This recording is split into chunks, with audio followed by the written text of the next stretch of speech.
I've seen you guys stayed out of that collateral damage, so welcome back to the Crash Course Metal Show. We are doing another album review today, and that is going to be to the band Hinder with their album All American Nightmare from 2010. So, this album is released on Universal Republic Records, and this is Hinder's third studio release. Now, a little bit of background from me as far as Hinder. I remember when Lips of an Angel came out. I remember when that album came out, Extreme Behavior, their debut album in 2005 it was. And now I started getting into music and starting to collect music around 2005 2006 cuz that would put me at about 13 years old. And at that point though, when I first started like digging into music and starting to buy my own collection and stuff, I was balls deep into hair metal, thrash metal, and even some power metal. And new bands, modern bands at the time, I never really got into per se. Mainstream modern rock and metal bands, I would say. But there was a lot of good underground stuff that I liked as well. But generally speaking, like bands like Hinder, Theory of a Dead Man, Disturbed, or just bands like that you always heard on modern rock and metal radio never really did nothing for me to go out and buy the album. Now I do like that when that song came out, "Lips of an Angel," I liked it, but like I said, I was too busy buying like old records from the '80s and early '90s and stuff like that on eBay, and that was where all my money was going, and learning about the past. And now, just like a couple months ago, I finally bought a couple Hinder albums, and I thought, you know what, I never really gave them a fair shot as far as like their albums. Like I said, I enjoyed their songs like when I heard it on the radio and stuff like that. Like I never hated on Hinder by any means, but just never bought anything. So recently I did buy their second album and also this album here, All American Nightmare. So I have to say I'm super impressed with it. Now I didn't I didn't listen to their second album yet. I started with this, their third album, and by all things that I've seen, like, because I roughly remember seeing these albums come out, because like obviously Extreme Behavior, their debut album, went double platinum in a time that LimeWire was around, digital downloading, was pretty big at that time. It might have been somewhat in its infancy, if you will, I guess, but it was still a big thing. And to go double platinum for a rock band, that is pretty good at the time. So as far as this album goes, you had 5 singles. You had all the title track, you had What You Gonna Do, The Life, Hey Ho, and then Red Taillights. So that is pretty impressive in and of itself. And also the first week in the United States, it sold like 35,000 copies or something like that. I don't know if it went platinum or not, because like we say, at this point in 2010, like not many people were buying albums, if you will. So 35,000 sold, like that's pretty impressive just all by itself, just in the context of time, as far as music, let alone rock music. So on the top 200 Billboard chart, it did go 37, and it's still by the end of the year, it was still at in the top 50. So that's nice to see that. And it does have a very nice cover, very eye popping. And also a song on here, "Waking Up the Devil," was a song that Saw 3D used on the soundtrack. And that is really cool because Saw is one of the biggest horror movie franchises, I guess you could say, probably ever. Certainly up there. And just cool to be on that soundtrack, As far as like a rock and metal band in the mainstream, like Hinder was there for a good couple years, I would say. Because even their second album still went gold. And like and like I said, that like if you guys follow the channel and what I talk about, like anything after like 1992, 1993, good luck in rock and metal of selling anything, you know, uh, of substance for the most part. Now, yes, like your grunge and stuff like that. Yeah, that's sold gold and platinum and stuff like that. But that's grunge. So, yeah. Okay. Anyway, as far as the personnel goes, we have Austin Winkler as lead vocals. We got Mark King on guitars. We got Joe Blower on lead guitar. We got Mike Rodden on bass, and then we also have Cody Hanson as drums and producer, actually, surprisingly enough, along with Kevin Churko, I believe. So let us jump into the track listings here now. And like I said, this is a pretty strong album. I can listen to this pretty much the whole way through. Like, I was super impressed with this album. It's about 37 minutes, give or take, long. So the first track, the opening track, you got two sides to me. Pretty heavy. Now, generally speaking, people do say that this album is pretty heavy, especially when you compare it to the first two albums. And I can see there are certain songs on here that are pretty heavier than what I was expecting, but there's also stuff on here that's very on a ballad side, slow to mid tempo pace as well, with a little bit of acoustics thrown in for good measure. So, like, there's a decent amount of mixture and variety on this album. So, Two Sides to Me, good song. And then now you got the title track, another decently heavy one. Not heavy as far as like heavy metal, I would say just pretty good hard rock. Pretty good hard rock as far as like the heaviest that you could probably get on radio, I would say, like on a hard rock radio without going to like straight up thrash metal or like Cradle of Filth or something like that. So we got next What You Gonna Do, and this one is a little bit more on the mid tempo to slow tempo side. A little bit of a maybe ballad feel, a little bit, if you will. So now next track we got Hey Ho.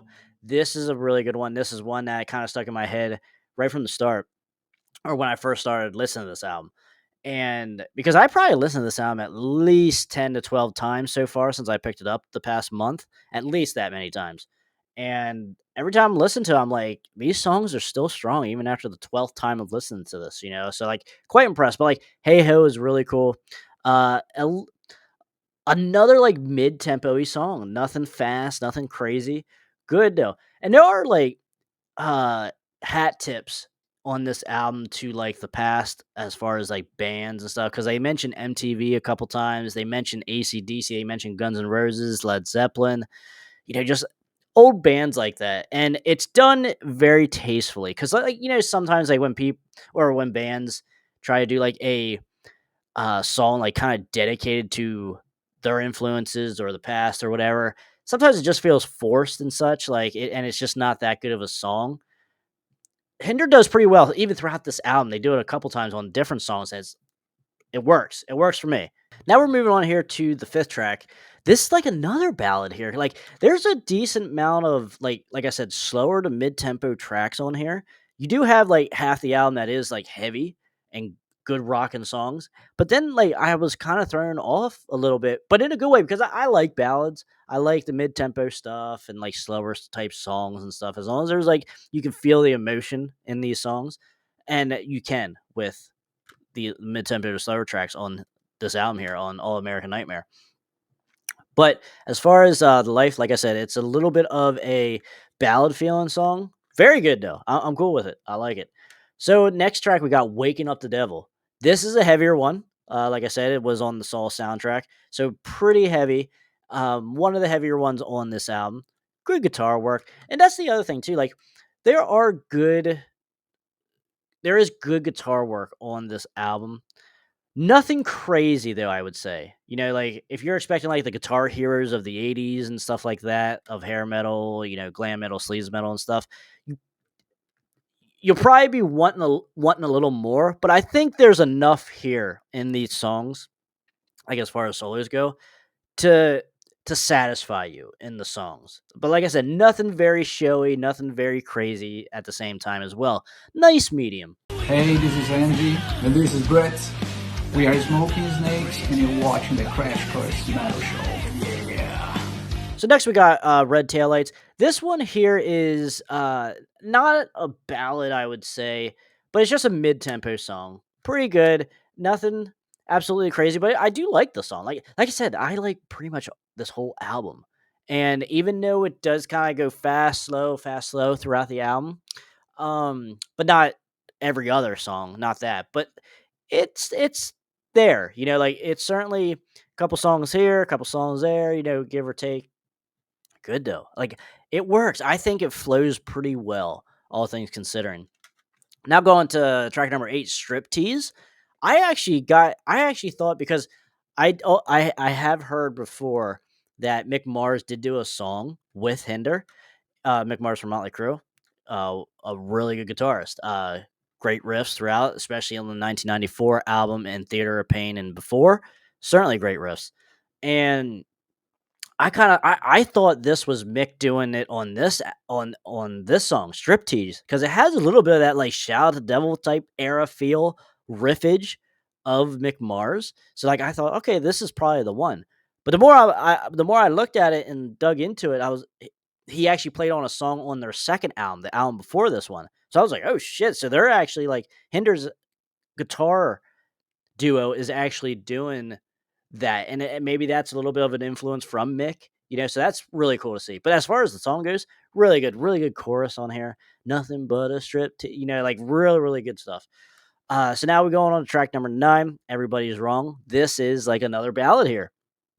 So, I mean, like I feel like I'm saying a ballad a lot, but they work. I generally don't like more than 2 ballads, even though I'm a big ballad guy. I generally don't like more than 2 ballads on an album. But Hinder proved me wrong with this album. This is pretty good because you have at least like 3 style ballads on here. So very good stuff. If it works, it works. I'm not gonna put it down just because it's another ballad. No. All right, so the final track here, put that record on. Really good, like a nod again to some of the old school bands and like their influences and stuff like that. Uh, Very good. Now there are parts like on some of the mid tempo songs and some of the like slower tracks. I don't want to say it's country feeling, but it is very southern style, and especially for 2010. That was around the time, if I can remember correctly, because me and Gary Jeffries from Asphalt Ballet talked about this on our recent interview. That country at that time, was kind of like taking things from like the hair metal scene as far as like the music, the song structure, and like kind of what they were singing about and stuff like that. Like there are very strong connections to that in that era, and even today. But like I think country is a little bit more on the rap side now, more so than just straight rock. But this song and this album in spots kind of gives me that feel because I can kind of feel like be like, "Oh, if that would be played on like a country radio station, I wouldn't be totally surprised because like it does have elements of that. It has traces of that. But that's just like the modern digestibility of music now, like on mainstream music stations now. So that could be thrown into that. But I think this album's good. This album gets at least a 3.5 for me, at least, because like I said, I each time I visit it, I'm like, this is good stuff. This is stuff that I was first of all wasn't expecting, and also just I was surprised. And every time I come back to it, it doesn't get weaker. If anything, it gets stronger. So it's at least that 3.5 with room to grow. So I was quite impressed with Hinder, guys. As far as like my favorite tracks on here, "Hey Ho" is one of the ones. "Waking Up the Devil," "Striptease," even put that record on, I think is a really good outro track to, send you off. Like really good stuff there. And like there were some like reviews when it came out, like critical receptions and stuff like that.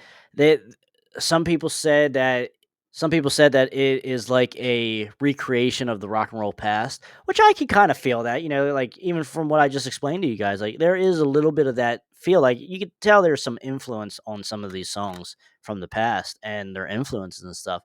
And then there's like also some cucks out there that gave it like a 1 out of 5.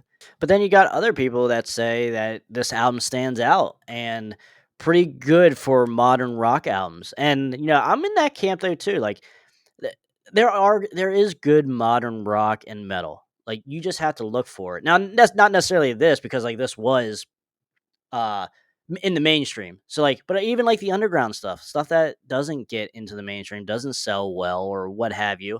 The past 15, 20 years there was still really good stuff being released. Just look at the second wave of sleaze metal. I preach that all the time from like 1999 to like 2010. That was a great time for overseas in Sweden, you know, Europe, like all kinds of shit. Like as far as like your sleaze metal and hair metal renaissance, if you will. So good stuff all the way around. But yeah, guys, check this out. 3.5 out of 5 for me with room to grow. And let me know in the comments what you think of Hinder in general, and then also what you think of All Nightmare Long as well. Let me know. Quite interested to see what you guys have to say about this album, because I don't there isn't too many people that I know that really listen to Hinder still, I would say. So like yeah, I'm kind of like in a new field here with this with Hinder. So quite interested to see what you guys have to say about that. And until next time, guys, stay out of that collateral damage. And if you guys enjoyed this album review, check out this one right here.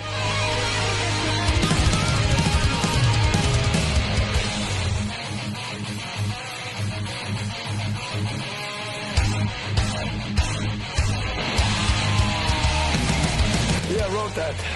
It's called I Want to Rock Your Body. And then in parentheses it says to the break of dawn.